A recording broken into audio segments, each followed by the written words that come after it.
ஆதியாகமம் 2ஆம் அதிகாரத்தில் கர்த்தர் ஆதாமுக்கு அயர்ந்த நித்திரை கொடுத்தார்.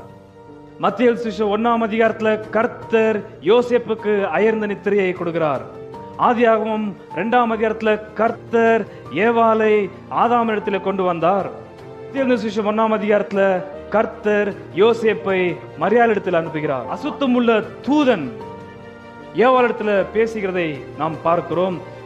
புதிய ஏற்பாடுல பரிசுத்தமுள்ள தூதன் மரியாளிடத்திலும் யோசேப்பிடத்திலும் நாம் பேசுகிறதை பார்க்கலாம். ஆதியாகமம் 3ஆம் அதிகாரத்துல அசுத்தாவி என்று சொல்லப்படுகிற பிசாசு ஏவாள் பாவத்தை கர்ப்பதரிக்கத்தக்கதாக சோதிக்கிறான். புதிய ஏற்பாடுல பரிசுத்தமுள்ள ஆவியானவர் மரியாள் பரிகாரியாகிய இரட்சகராகிய இயேசு கிறிஸ்துவை கர்ப்பதரிக்க பலப்படுத்துகிறார். வித்தாகிய இயேசுநாதரை பற்றி ஏவாளுக்கு வாக்குத்தத்தமாக அருளப்பட்டது. அதே வித்தாகிய கிறிஸ்துவை மரியாள் தாயார் கர்ப்பம் தரித்திருக்கிறார்.